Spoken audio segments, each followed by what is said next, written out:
Hello everyone, my name is Vikram Pratap Singh and welcome to HP academy. कैसे हैं आप लोग? और हम आपसे लॉ ऑफ लिमिटेशन डिस्कस कर रहे हैं। और लॉ ऑफ लिमिटेशन में हमने लास्ट क्लास में हमने आपको बताया कि किस तरीके से ये काम करता है, लिमिटेशन किस तरीके से वर्क करता है, इसका नेचर क्या है, किस तरीके से एज इनकी लॉ पे काम करता है, फैक्ट पे काम करता है, सिविल प्रोसीजर कोड से इसका क्या रिलेशन है। ये सारी चीज़ें हमने लास्ट क्लास में आपसे डिस्कस की। अभी आज थोड़ा सा स्पेसिफिक होते हुए चलते हैं और अब मैं आपको इसमें बताऊंगा कि लिमिटेशन किस तरीके से एक्ट करता है, और साथ ही साथ एक इसमें से कुछ जो छोटी छोटी सिचुएशंस आती जाती रहती हैं, या प्री के रिगार्डिंग या मेंस के रिगार्डिंग या इंटरव्यू में जो भी पूछ सकते हैं, वो सारी चीज़ें हम आपसे यहाँ डिस्कस करते हुए एक एक करते हुए चलते हैं। ठीक है, चलो स्टार्ट करते हैं। आपने हमेशा जब लॉ ऑफ लिमिटेशन के बारे में सुना होगा तो आपको कुछ ऐसे क्वेश्चंस पूछे जाते होंगे जो कि आप सोचते होंगे हाँ इसका आंसर क्या होना चाहिए। ठीक है, तो पहला क्वेश्चन जो हमें डील करना है, that is the first thing is law of limitation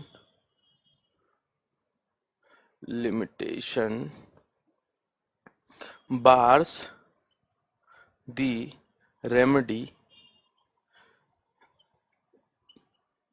not the right. Law of limitation bars the remedy, not the right.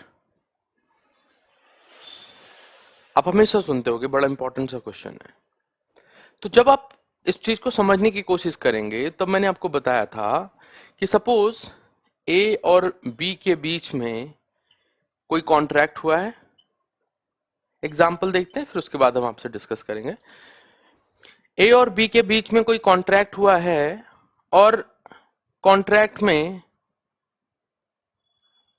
B जो है वो ब्रीच करता है, या ए जो है वो ब्रीच करता है, या बी ब्रीच करता है। ठीक है, बी ब्रीच करता है कॉन्ट्रैक्ट को। ब्रीच के बाद क्या होता है, इसको इसको कंपनसेशन मिलने चाहिए, या चाहे तो वो स्पेसिफिक परफॉर्मेंस के लिए सूट ला सकता है, स्पेसिफिक परफॉर्मेंस का क्लेम कर सकता है। ठीक, तो कॉज ऑफ एक्शन किस दिन पे अराइज हुआ? कॉज ऑफ एक्शन इस दिन पे अराइज हुआ जहां की ब्रीच हुआ है, जहां के किसी के राइट का वायलेशन हुआ है। अब वायलेशन के डेट से यहां से काउंटिंग स्टार्ट होती है। सपोज वो स्पेसिफिक परफॉर्मेंस कराना जा रहा है तो वो अपना 3 इयर्स में स्पेसिफिक परफॉर्मेंस का सूट ला सकता है। 3 इयर्स कहां से? From the very date of cause of action. यहां से जो उसकी टाइम है, वो टाइम कहां से स्टार्ट होगा रन करना? टाइम होगा यहां से स्टार्ट करना रन। लेकिन अब सपोज कि कोई भी व्यक्ति जो ब्रीच बी ने किया था, तो ए के पास सूट फाइल करने का राइट है। और ए, यहां मैं ए कर देता हूं इनको, ए। ठीक है, ये ब्रीच बी ने किया था। ए के पास कॉज ऑफ एक्शन है और उसको इतने में सूट फाइल करना है 3 इयर्स में। और suppose A with in 3 years suit file नहीं कर पाता है, वो सूट फाइल करने आता है यहां इस पॉइंट ऑफ टाइम पे। तो उसका सूट क्या है? यहां इस जगह पे बार्ड है। His suit is barred by limitation.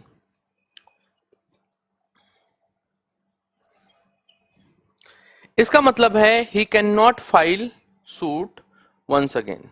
He can not allow to file suit,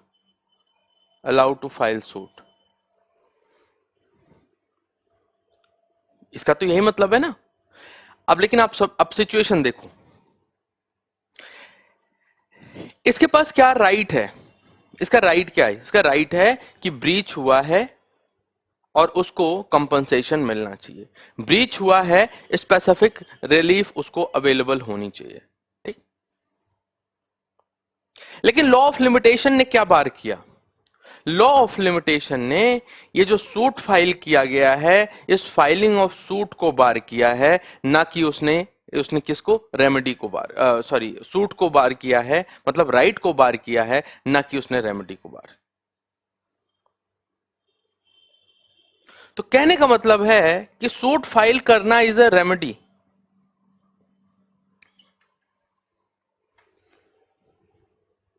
अब उसकी जो रेमेडी है ये अब उसको अलाउ नहीं है कि वो अपने उस रेमेडी को right to exercise, right to seek his remedy,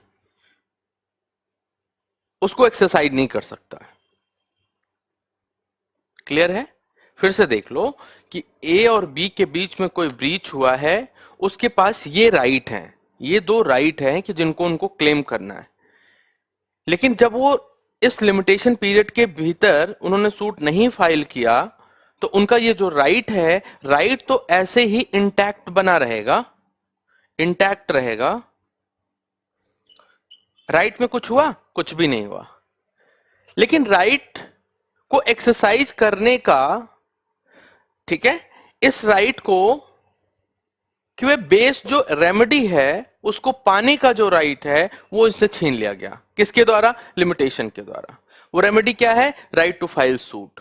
अब ये राइट टू सूट नहीं फाइल कर सकता, बट स्टिल उसका ये जो राइट है वो इंटैक्ट बना हुआ है, उसके राइट को हिट नहीं कर रहा, टच भी नहीं कर रहा।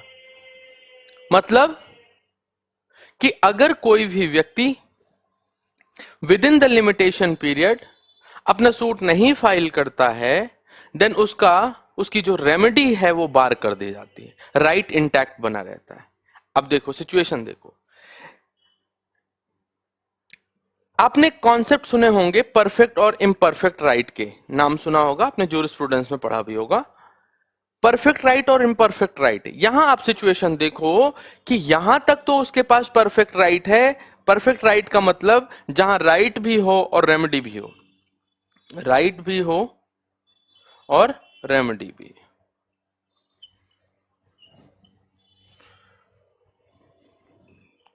परफेक्ट राइट का मतलब जहां राइट भी हो और रेमेडी हो। इस पॉइंट ऑफ टाइम से इस पॉइंट ऑफ टाइम तक उसके पास राइट भी है और रेमेडी है, मतलब उसका जो टाइटल है, उसके पास जो कैपेसिटी है, वो परफेक्ट राइट की बात करता है। लेकिन जैसे ही उसने ब्रीच किया, जो उसका परफेक्ट राइट था अब वो इम्परफेक्ट राइट हो गया, इम्परफेक्ट राइट हो गया। मतलब उसके पास राइट तो है लेकिन रेमेडी अवेलेबल नहीं है। Right to seek that remedy is not available right now.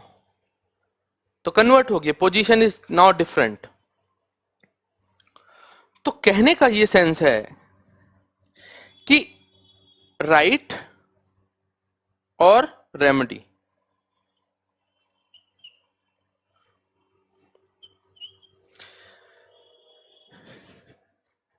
ये जो बार कर रहा है वो इसको बार कर रहा है, ना कि इसको बार कर रहा है।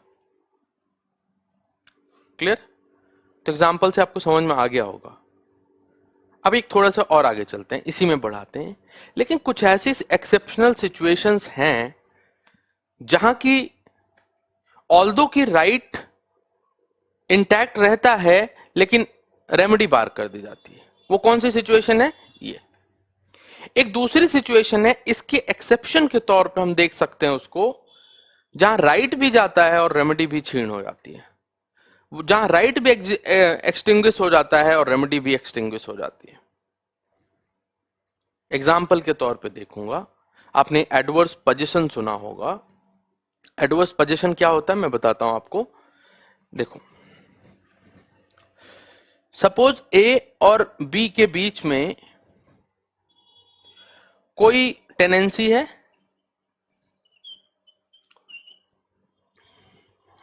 बी टेनेंट है और ए जो है उसका लैंडलॉर्ड।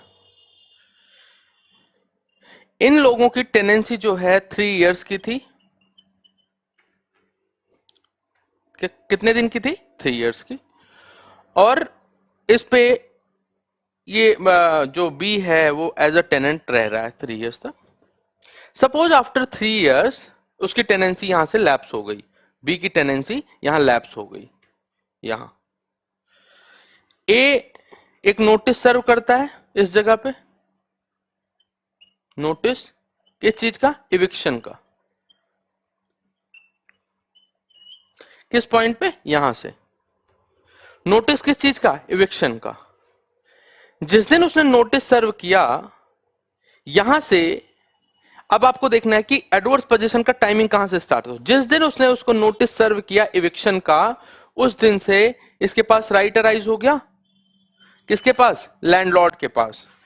ये है ना लैंडलॉर्ड, ए जो था, लैंडलॉर्ड के पास राइट अराइज हो गया कि वो सूट फाइल कर दे इविक्शन का। अगर सपोज यहां से लेके और यहां के बीच में 12 इयर्स के बीच में इसने सूट नहीं फाइल किया, सूट नहीं फाइल किया, देन जो प्रॉपर्टी है, जिस प्रॉपर्टी पे वो टेनेंट है, अब वो उस प्रॉपर्टी का मालिकाना हक भी पा जाएगा। मतलब अब वो उस प्रॉपर्टी का ओनर भी हो जाएगा। अब उसको वहां से हटाया नहीं जा सकता। This is adverse position. यहां से पोजीशन एडवर्स हुआ था और उसको अलर्ट रहना चाहिए था। विद इन 12 ईयर उसको सूट फाइल कर देना चाहिए था, लेकिन वो फेल होता है लैंडलॉर्ड। और जब फेल हुआ, देन उस कंडीशन में लॉ कहता है कि लॉ वहां उसको राइट और रेमेडी दोनों से एक्सटिंग्विश कर देता है। क्योंकि लिमिटेशन एक्ट का आर्टिकल 65 एंड 64 एक टाइम देता है, टाइम प्रिस्क्राइब करता है कि एडवर्स पोजीशन के रिगार्डिंग 12 इयर्स का टाइम है इमूवेबल प्रॉपर्टी के डिस्पोजिशन के। इस व्यक्ति को from the very date of notice calculation अगर स्टार्ट होगा तो ये देखा जाएगा कि किस पॉइंट ऑफ टाइम से उसका पोजीशन एडवर्स हुआ है। इससे पहले ऑल्दो कि इविक्शन के लॉज इस पे अप्लाई होते, लेकिन यहां जब रिक्वायरमेंट ऑफ लॉ आती है तब यहां देखा जाएगा कि सेक्शन 64 एंड 65 में आपने थर्ड पैरा आप देखोगे तो उसमें लिखा हुआ है कि commencement of the computation of period. ठीक है, कंप्यूटेशन ऑफ पीरियड कहां से स्टार्ट होता है, किस पॉइंट ऑफ टाइम से, तो उसके बारे में बताया गया है। तो ये पीरियड यहां से लेके यहां तक का है और बियॉन्ड 12 इयर्स वो उसका जो राइट था वो भी खत्म हो जाता है और रेमेडी भी खत्म हो जाती है। तो ये जो बात है, ये एडवर्स पोजीशन, ये सेक्शन 27 ऑफ लिमिटेशन एक्ट में लिखा हुआ है। तो सेक्शन 27 जो है वो सब्सटेंटिव इन नेचर है। इवन 27 ही नहीं, सेक्शन 25, 26 जो प्रेस्क्रिप्शन की बात करता है वो सब्सटेंटिव नेचर का है, लेकिन whole of the limitation act वो प्रोसीजरल नेचर का है। तो अगर आपसे कोई पूछे कि सिविल लॉ ऑफ लिमिटेशन का नेचर क्या है, तो आप बताओगे कि ये प्रोसीजरल भी है और सब्सटेंटिव भी है। सब्सटेंटिव केवल सेक्शन 25, 26, 27 के लिए है और सबके लिए प्रोसीजरल फॉर्म में है। ठीक है, सब्सटेंटिव नेचर का नहीं है, प्रोसीजरल नेचर का है। इतना क्लियर हो गया? तो कहने का ये सेंस है कि law of limitation bars the remedy not the rights. तो general rule is bars the remedy. General rule यहां इस वाले एग्जांपल में देखो कि bars the remedy, remedy is right to file a suit. तो ये बार कर रहा है सूट को। ठीक, अब कह रहा है दूसरी सिचुएशन देखो, law of limitation bars the remedy and the rights both. तो ये दूसरी वाली सिचुएशन है जहां के रेमेडी तो बार कर ही रहा है कि उसको अब बाद में सूट फाइल करने नहीं दिया जाएगा 12 इयर्स के बाद में, और साथ ही साथ ये भी कह रहा है कि 12 इयर्स के बाद में सूट तो फाइल नहीं करोगे, लेकिन राइट जो था आपका एग्जिस्टिंग राइट वो भी एक्सटिंग्विश हो गया। Extinguishment of your existing right उसकी बात कर रहा है। तो कहने का ये सेंस है कि अगर आपसे ये क्वेश्चन पूछ ले तब आपको क्या लिखना है, मैं बताता हूं कि जनरल सेंस में आप पहले ये वाले प्रोविजंस बताना, फिर उसके बाद आपको बताना है कि क्या सिचुएशन दूसरे सेंस में है। मतलब एक्सेप्शनल सिचुएशन भी बतानी जरूरी है और ये जनरल रूल भी बताना जरूरी है। क्लियर हुआ? बहुत इजीली आपको समझाया गया, तो आप समझ में आ ही गया होगा। ठीक है, तो कहने का मतलब है राइट इंटैक्ट बना रहता है। ठीक है, चलो आगे चलते हैं नेक्स्ट पार्ट पे। देखते हैं नेक्स्ट क्वेश्चन क्या।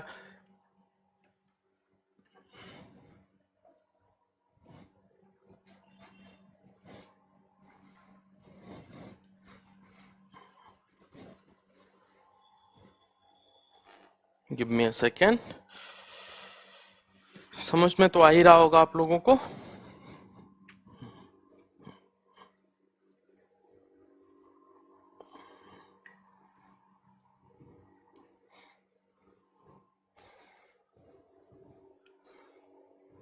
चलो, अब इसमें एक दूसरी चीज आती है कि जब रेमेडीज की बात हो रही है, फिर इनके नेचर की बात हो रही है, तो एक क्वेश्चन ये उठता है कि क्या whether law of limitation is an exhaustive law. एक क्वेश्चन ये भी बनता है कि क्या लॉ ऑफ लिमिटेशन जो है एक तरह से एग्जॉस्टिव है। Exhaustive means absolute. Absolute absolute का क्या मतलब है, हमें किसी दूसरे प्रोविजन से, किसी दूसरे लॉ से सपोर्ट लेने की जरूरत नहीं है। मतलब कि अगर कहीं भी लॉ ऑफ लिमिटेशन की बात होगी तो वो लॉ ऑफ लिमिटेशन के लिए ये जो प्रोविजंस बनाए गए हैं ये अपने आप में कंप्लीट है। एग्जॉस्टिवनेस यही है। एग्जॉस्टिवनेस को जानने के लिए हमें देखना होगा इसका प्रियम्बल। तो लॉ, इसके लिमिटेशन की हम अगर प्रियम्बल की हम बात करें,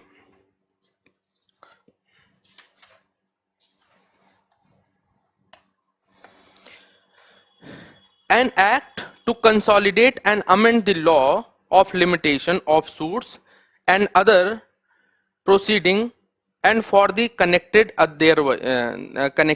therewith। अब देखो यहां कह रहा है कंसोलिडेट। कंसोलिडेट का क्या मतलब होता है आप समझ लो, शायद पहले भी मैंने बताया ही होगा। कंसोलिडेट का मतलब होता है कि कई स्कैटर्ड हुई चीजों को एक जगह ले आके रख देना, जिससे उसकी एब्सोल्यूटनेस को मेंटेन किया जा सके।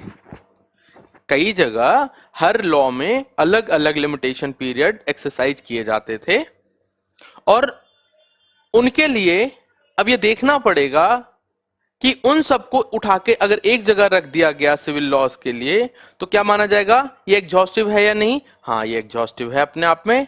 तो law of limitation, limitation periods के रिगार्ड में ये क्या है, एक एग्जॉस्टिव लॉ है, कम एब्सोल्यूट है अपने आप में। तो क्यों एब्सोल्यूट है मैं बताता हूं कि एक बात तो ये करता है पीरियड ऑफ लिमिटेशन की, पीरियड्स ऑफ लिमिटेशन। दूसरी बात करता है प्रिंसिपल्स की। प्रिंसिपल्स दो चीजों की बात करता है। अब आप समझो यहां कि जो प्रिंसिपल्स हैं वो एग्जैक्टली एब्सोल्यूट हैं। क्या है, एग्जैक्टली एब्सोल्यूट हैं। लेकिन कभी कभी कुछ period of limitation, suppose civil procedure code में सीपीसी में कोई पीरियड्स दे रखे हैं या कोई स्पेशल लॉज में पीरियड दे रखे हैं, उन लॉज को भी अगर जब हम कैलकुलेट करते हैं, उन पीरियड्स को जब हम कैलकुलेट करते हैं तो जो प्रिंसिपल अप्लाई होंगे वो कौन से अप्लाई होंगे, यही प्रिंसिपल अप्लाई होंगे जो लॉ ऑफ लिमिटेशंस में दिए हुए हैं, जो एक्सक्लूजन के रिगार्डिंग है और एक्सेप्शंस के रिगार्डिंग है। जनरल रूल यही अप्लाई होगा। लेकिन जब बात होती है कि भाई कितना डेट है, कितने टाइमिंग है, टाइमिंग को अब हम कहीं से भी कैरी आउट कर सकते हैं, कहीं से भी कैरी आउट कर सकते हैं। इसका मतलब है ये जो लॉ ऑफ लिमिटेशन है एग्जॉस्टिव क्यों है, क्योंकि इसके रूल्स के एब्सोल्यूटनेस के रिगार्डिंग, इसके जो रूल्स हैं जो इतने एब्सोल्यूट हैं उनके रिगार्डिंग ये एग्जॉस्टिव है। अब कोई भी चीज एग्जॉस्टिव है तो अब यहां कई क्वेश्चन अराइज होंगे, आप समझो। एक क्वेश्चन यहां से अराइज होता है कि whether the parties can decide there period of limitation. देखो, अगर सपोज, अब इस क्वेश्चन को ध्यान में रखना और मैं आगे मूव करता हूं इसमें, कि अगर सपोज लिमिटेशन एक्ट में यह मेंशन किया गया है कि जो टाइम पीरियड है वो है 3 इयर्स,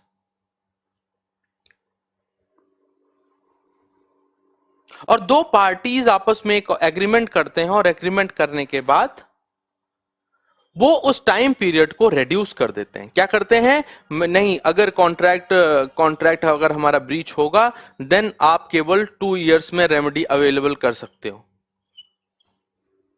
केवल 2 साल हैं आपको सूट फाइल करने के लिए। या ऐसे कर दें कि केवल 15 दिन में, अगर आपने 15 डेज के अंदर सूट फाइल किया तो किया, नहीं तो बाद में आपको अलाउ नहीं किया जाएगा। क्या ऐसा एक्सरसाइज कर सकते हैं क्या इस तरीके के राइट्स को? ऑब्वियसली नहीं कर सकते हैं। नहीं कर सकते हैं का रीजन क्या है? नहीं तो कर सकते हैं, आपको पता है कि लिमिटेशन एक्ट अपने आप में एग्जॉस्टिव है। पार्टीज अपने लॉस को खुद से बना नहीं सकते हैं, जो कि अगर कोई दूसरा लॉ प्रिवेल कर रहा है और वो एक्सप्लिसिट है, अपने आप में एग्जॉस्टिव, एब्सोल्यूट है। तो इसका रीजन क्या होगा कि क्यों, अगर ऐसा एग्रीमेंट अगर कोई इन दोनों ने किया है तो इनका एग्रीमेंट क्यों अलाउ नहीं किया, मतलब इन्फोर्सिबल नहीं है? Because it is a void agreement, because it is a void agreement। void कहां? आपने इंडियन कॉन्ट्रैक्ट एक्ट पढ़ा होगा, उसमें सेक्शन 28 आपने देखा होगा, जहां की प्रोसीडिंग को अगर कोई भी ऐसा एग्रीमेंट जो कि लीगल प्रोसीडिंग को रिस्ट्रिक्ट कर रहा हो तो ऐसा एग्रीमेंट वॉइड होगा, which is expressly declare to be void under section 10, उसमें पढ़ा होगा। तो अब आप देखो कि क्योंकि ये दोनों एक्सप्रेस प्रोविजन ऑफ लॉ को रिस्ट्रिक्ट कर रहे हैं। एक्सप्रेस प्रोविजन ऑफ लॉ कहता है 3 इयर्स, और ये दोनों भाई साहब 15 डेज पे मान गए। तो ये एक्सप्रेशन जो है, ये जो 15 डेज है, ये कैलकुलेट नहीं किया जाएगा, रादर ये एग्रीमेंट वॉइड होगा। क्लियर? अब एक दूसरी सिचुएशन भी है इसी में इन्वॉल्व है एक दूसरी सिचुएशन। दूसरी सिचुएशन क्या है कि अब यही दोनों लोग, एक दूसरा एग्जांपल लो,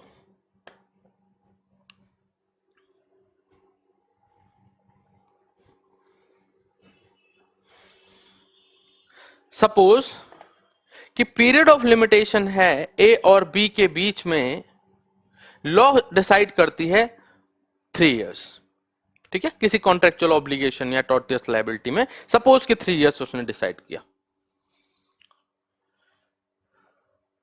इन दोनों भाई साहब ने एक एग्रीमेंट किया और इन्होंने कहा कि हमारा लिमिटेशन पीरियड तो 5 इयर्स का है। 5 इयर्स का इन्होंने लिमिटेशन पीरियड अपना सेटअप कर लिया।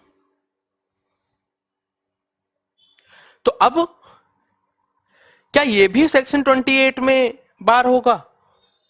ये तो प्रोसीडिंग को रिस्ट्रिक्ट तो कर नहीं रहा। प्रोसीडिंग को कहां रिस्ट्रिक्ट कर रहा है? प्रोसीडिंग का रिस्ट्रिक्ट किया जाना का मतलब प्रोसीडिंग को लॉ के एक्सप्रेस प्रोविजन को बार करना। ठीक है, तो ये कहां जाएगा? इसमें ही हम कहां, इस चीज को हम कहां डील करेंगे?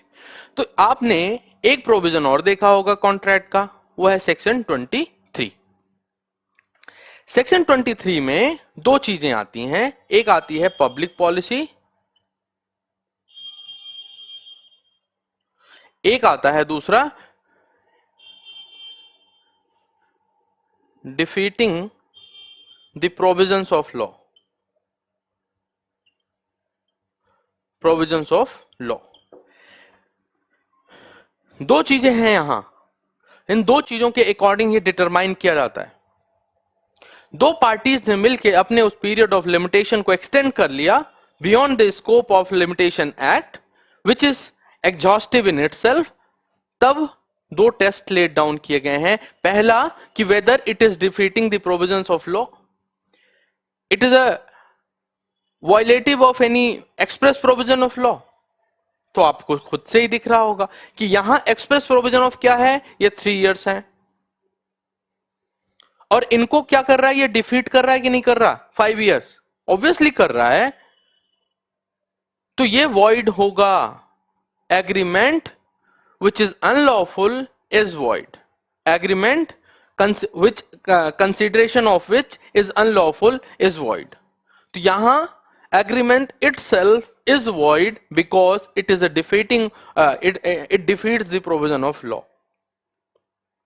तो 23 जो है इस रिगार्ड में बात करता है। तो याद रखना, बहुत स्पेसिफिक होके चलना है कि अगर आपसे कभी क्वेश्चन ऐसा पूछ ले, चाहे वो डीजीएस में हो या कहीं और भी हो, तो आप देखना कि क्या लॉ ऑफ लिमिटेशन को वो कर्टेल कर रहा है, रिड्यूस कर रहा है। सपोज कोई एक एग्रीमेंट हो जाता है, उसमें कहते हैं कि भाई साहब आप कॉन्डोनेशन ऑफ डिले नहीं क्लेम कर सकते हो, आप सब कर सकते हो लेकिन कॉन्डोनेशन ऑफ डिले नहीं क्लेम करोगे अगर सूट ऐसा हो जाए तो। अगर सूट में कोई बाद में जाके ब्रीच होता है तो आप कॉन्डोनेशन ऑफ डिले नहीं क्लेम करोगे, अगर ऐसा कहता है तो क्या होगा। तो आप इस चीज को समझना है यहां कि वो किस प्रोविजन में फॉल करेगा, क्योंकि ये प्रोसीडिंग है और प्रोसीडिंग है तो एक्सप्रेस बार है इसमें। क्लियर है, एक्सप्रेस बार्स भी दिए हुए हैं। तो एक्सप्रेस बार जो है वो 28 में दिया हुआ है इसका कि अगर कोई भी प्रोसीडिंग में रिस्ट्रिक्शन होगा देन 28, अगर कोई एक्सपेंशन कर रहे हैं, डिफीट कर रहे हैं उसके प्रोविजन ऑफ लॉ को देन 23। फिर एक तीसरी सिचुएशन, वेदर कोर्ट, अब यही समझ लो फिर से एक तीसरा क्वेश्चन, क्या कोर्ट डिसाइड कर सकता है पीरियड ऑफ लिमिटेशन को? Whether court can determine the period of limitation. अब यहां दो अलग अलग बातें हैं। एक बात तो यह है कि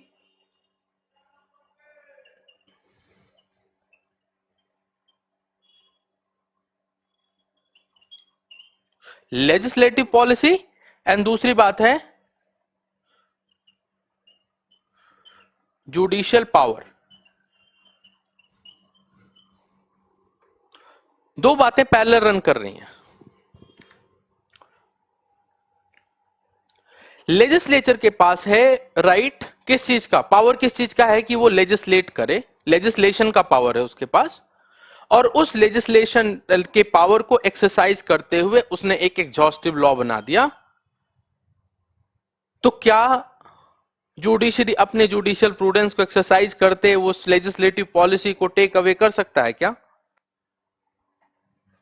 क्वेश्चन तो यही बनता है कि क्या judiciary, whether the judiciary is allowed to take away the legislative policy और legislative intent upon which legislature has created an exhaustive law in the name of law of limitation.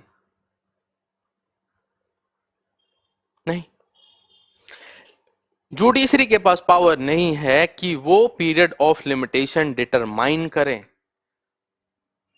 Judiciary के पास interpretation का power है, legislative power जो है वो legislature के पास है। तो जुडिशरी इंटरप्रेट करके फैक्ट्स को लॉ के पॉइंट पे सेट करता है इंटरप्रिटेशन के माध्यम से। तो मेरा यही कहना है यहां कि जुडिशरी को इतना एग्जॉस्टिव पावर नहीं दिया हुआ है कि किसी पीरियड, किसी टाइम में वो उस पीरियड ऑफ लिमिटेशन को एक्सरसाइज वो पीरियड ऑफ लिमिटेशन को डिसाइड कर सके। क्योंकि एग्जॉस्टिवनेस के दो एग्जांपल और हैं। एक है आर्टिकल 113, अभी देख लेना, 137।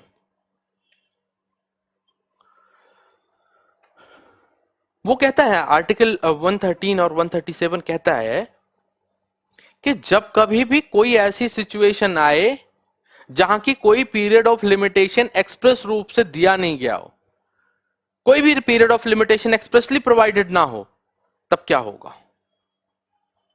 तब क्या होगा, कौन सी सिचुएशन आएगी?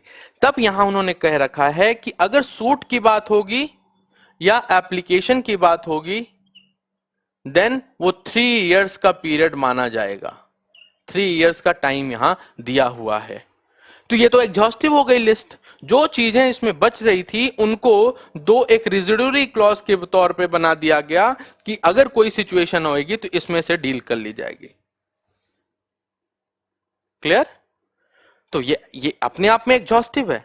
तो कहने का मतलब है कि जुडिशरी को अलाउ नहीं किया जाता कि वो पीरियड ऑफ लिमिटेशन को डिसाइड करे। रादर अगर कोई ऐसी सिचुएशन आती है जहां की पीरियड ऑफ लिमिटेशन एक्सप्रेसली नहीं मेंशन किया गया है, उस जगह पे 3 इयर्स माने जाएंगे 113 और 137 के according.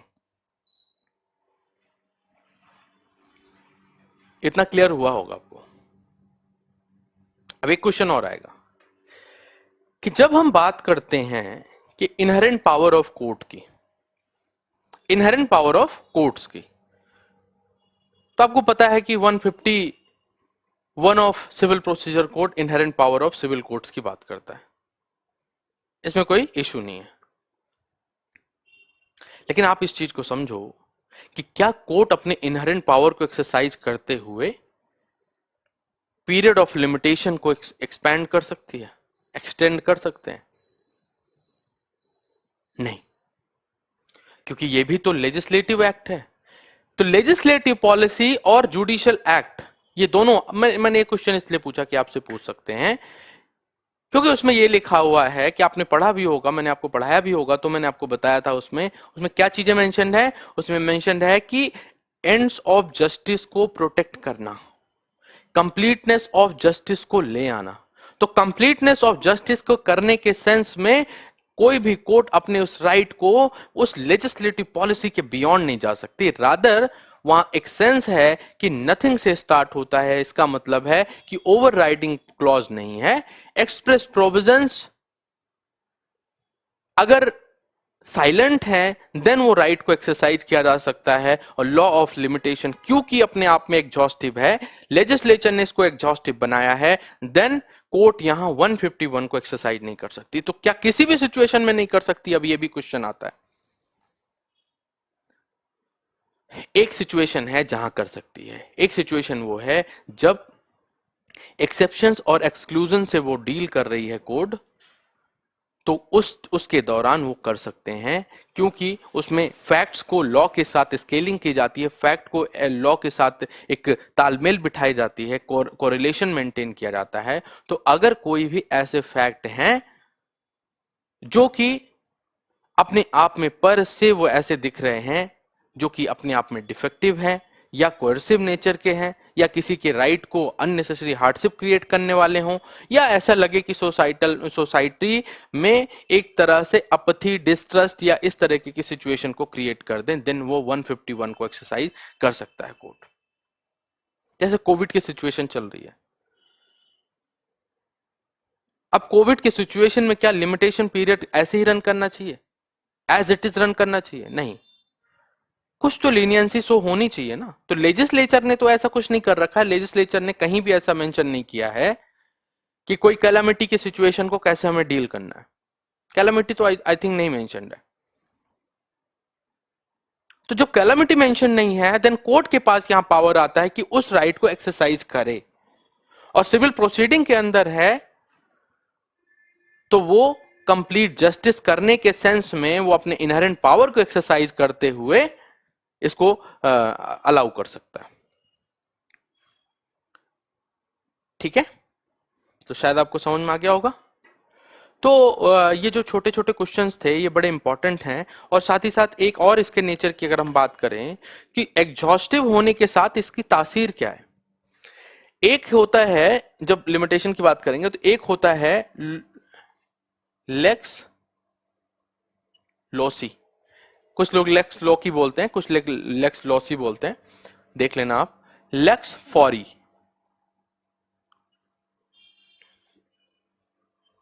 Lakes loci and lex fori. Lex loci होता है कि local land, law of the land. Fori होता है कि लॉ ऑफ द फोरम। तो कहने का मतलब है कि अगर इंडिया में बात हो रही है और इंडिया में भी दिल्ली में बात हो रही है, तो दिल्ली के कोर्ट में जो पीरियड ऑफ लिमिटेशन रन करता है, अगर दिल्ली में कोई सूट फाइल किया जा रहा है तो वही अप्लाई होगा। और ये एक तरह का क्या है, डिक्लेरेशन है, डिक्लेरेशन भी है और ये एग्जॉस्टिवनेस का उदाहरण है। यही अप्लाई होगा दिल्ली कोर्ट में। लेकिन अगर वही सूट सपोज यहां फाइल किया जा रहा है, मान लो ये तमिलनाडु में, मैं एग्जांपल दे रहा हूं, आपको समझना है, तमिलनाडु में सूट फाइल किया जा रहा है, ठीक है। कॉज ऑफ एक्शन यहां अराइज हुआ और सूट यहां फाइल किया जा रहा है तमिलनाडु में, ऐसा हो सकता है, हाँ हो सकता है, कई सिचुएशंस में हो सकते हैं। ये तमिलनाडु का एग्जांपल छोड़ते हैं, हम आपको एग्जांपल ओवरसीज एग्जांपल लेते हैं, ओवरसीज एग्जांपल लेते हैं। दिल्ली हो गया और ये मान लो कनाडा हो गया, कनाडा हो गया, दिल्ली एंड कनाडा, ठीक। अब आप देखो कि ऑल्दो कि आपके पास कॉज ऑफ एक्शन है और आप कनाडा में सूट फाइल करने जा रहे हो, तो आपके ऊपर कौन लॉ प्रिवेल करेगा,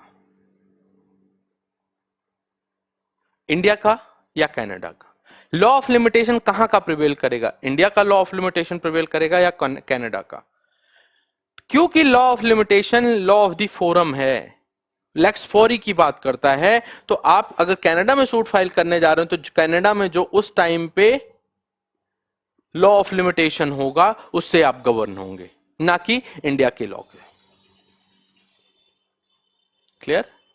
तो कहने का यही मतलब है कि ये ऐसी सिचुएशन क्यों है, ठीक है। ऐसी सिचुएशन ये होती, एक होता है लोकल लॉ, लोकल लॉ, दूसरा होता है फॉरेन या फोरम का लॉ। मतलब फोरम का मतलब कंप्यूटेंट कोर्ट जो इस चीज को डिटरमाइन कर सकती है। तो जहां सपोज यहां की ओंटारियो है, कनाडा में ओंटारियो की किसी कोर्ट में आप सूट फाइल करने जा रहे हैं, तो उस ओंटारियो के कोर्ट में जो पीरियड ऑफ लिमिटेशन अप्लाई होता होगा उससे आप गवर्न होंगे। तो इसलिए लॉ ऑफ लिमिटेशन क्या है, लॉ ऑफ फोरी है, ठीक है, लेक्स फॉरी है। नेक्स्ट दो चीजें और एक दो चीजें और डिस्कस कर लेते हैं इसमें। देखो लिमिटेशन एक्ट में जब आप देखेंगे तो सेक्शंस लिखे हुए हैं और आर्टिकल्स लिखे हुए हैं, आर्टिकल्स। तो 137 आर्टिकल्स हैं एक्चुअली, ठीक है। सेक्शंस कितने हैं? आई थिंक 30 के अराउंड है, अभी देख लेना आप। सेक्शंस में बता देता हूं आपको, काम आपका 32 है, 30 सेकेंड जो है वो रिपील्ड है, 30 सेकेंड रिपील्ड है। तो ये सेक्शंस दिए हुए हैं, ये आर्टिकल्स दिए हुए हैं। तो कहने का मतलब है आपको कंफ्यूजन हो सकता है कि क्या ये आर्टिकल जो हैं ये कॉन्स्टिट्यूशन में जो दिए कन्फर्ड आर्टिकल्स के नेचर के हैं? आर्टिकल्स डिटर्मिनेटिव होते हैं आपके राइट्स के, ठीक है। ये एक पावर रखते हैं गवर्नेंस का। तो यहां आप कॉन्स्टिट्यूशन के उन आर्टिकल्स से कंपेयर नहीं कर सकते, यहां केवल नंबरिंग के पर्पज से यूज किया गया है। तो ये डिस्कशन भी हुआ था जब लिमिटेशन एक्ट का जो डिस्कशन चल रहा था लेजिस्लेचर उसमें लोकसभा में, तो उस टाइम पे इसका भी डिस्कशन किया गया था। तो ये क्वेश्चन भी उठा था कि क्या सेम बातें आएंगी उसमें, ये भी आर्टिकल होगा, ये अपने आप में ग्रुंडनॉर्म होगा? तो कहा गया कि नहीं, ये ग्रुंडनॉर्म नहीं होगा, रादर इसका केवल न्यूमेरिक पर्पसेस के लिए यूज किया गया है, दैट्स इट, ठीक है। तो कहने की चीजें हैं कि हमने आपसे कई चीजें इसमें डिस्कस की, तो आपको इन्हीं तरीके से आपको समझते हुए चलना है, ठीक है। तो देखो आप एंजॉय करते रहो, नेक्स्ट क्लास में कुछ नए कॉन्सेप्ट्स के साथ आएंगे और प्रोविजन से स्टार्ट करेंगे फिर, ठीक है। Good luck, all the best, enjoy करते रहो।